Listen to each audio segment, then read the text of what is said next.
Okay, welcome to S mathematics. আজকে আমাদের যে কোয়েশ্চেনটা রয়েছে সেটা হচ্ছে the number of days in 18th century was, বা 1800 শতকের দিনের সংখ্যা কত ছিল।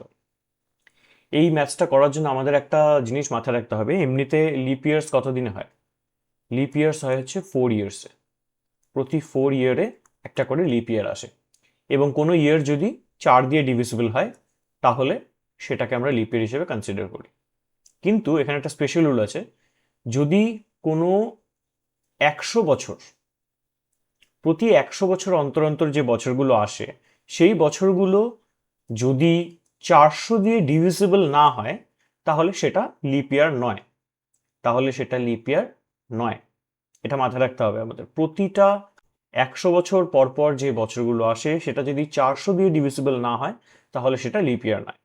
এবার 1800 শতক কথাটার অর্থ কি, 1701 থেকে 1800 অব্দি, মানে 100 বছর।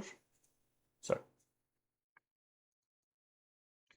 1701 থেকে 1800 বছর, 1800 অব্দি, তার মানে 100 বছর টোটাল। এবার 100 বছরে কতগুলো লিপ ইয়ার থাকা উচিত? টেকনিক্যালি 25টা থাকা উচিত। কিন্তু আমরা যদি দেখি 1800 কি 400 দিয়ে divisible? The answer is no, 1800 400 দিয়ে ডিভিজিবল না। সুতরাং আমাদের লিপ ইয়ার অনলি 24টা থাকবে। আমাদের লিপ ইয়ার কতগুলো থাকবে? অনলি 24টা। আচ্ছা, এবার 100 বছরে তার মানে কতগুলো দিন? 365টা দিন বেসিক্যালি প্রতি ইয়ারে, তার মানে 36500। এটা হচ্ছে নর্মাল ডেজ, প্লাস 24 ডেজ কি আছে আমাদের, লিপ ইয়ার্স আছে।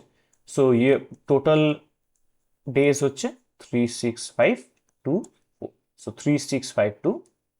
So option B is our correct option. কোনো ডাউট? প্রতি 100 বছর পর পর যে বছরগুলো আসে সেটা যদি 400 দিয়ে ডিভিজিবল হয় তাহলে সেটা লিপ ইয়ার, যদি ডিভিজিবল না হয় তাহলে সেটা লিপ ইয়ার নয়। এই রুলটা আমাদের মাথায় রেখে কাজটা করতে হবে। কোনো ডাউট থাকলে নিচে কমেন্টে জিজ্ঞেস করো।